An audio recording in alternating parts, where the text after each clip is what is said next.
এই যে আমি অপরের মাটিতে দাঁড়িয়ে আছি, অথচ প্রতিটি নিঃশ্বাসে নিজের মাটির গন্ধ খুঁজি।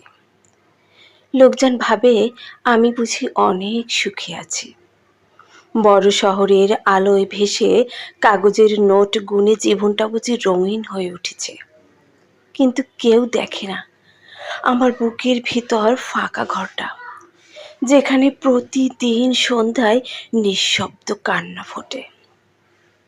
আমি টাকা পাঠাই, সেই টাকায় হয়তো বাবার ওষুধ কেনা হয়, সন্তানের স্কুল ফি মেটানো হয়, মায়ের চুলের রং ওঠে না তবু মন ভরে থাকে। আর আমার আমার তো কিছুই থাকে না।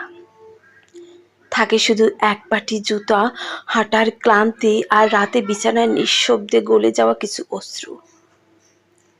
ঈদের দিনে ভিডিও কলে মায়ের কান্না লুকানো হাসি দেখি। সন্তান বলে, বাবা তুমি কবে আসবে? আমি হেসে বলি, শিগগিরই রে।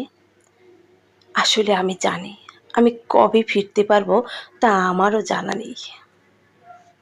বন্ধুরা দেশে ঘুরে বেড়ায়, গ্রামের রাস্তা দিয়ে সাইকেল চালায়, আর আমি এই কংক্রিটের শহরে রুটির দোকান থেকে শুরু করে নির্মাণ সাইটের দিন গুনি। ভালোবাসা ভুলে গেছি বহুদিন, কারণ ভালোবাসাও তো দূরে থাকতে থাকতে ক্লান্ত হয়ে যায়। এখানে কেউ জিজ্ঞেস করে না কেমন আছো, জিজ্ঞেস করে আরো কাজ পাবে, জিজ্ঞেস করে ছুটিতে দেশে যাচ্ছ।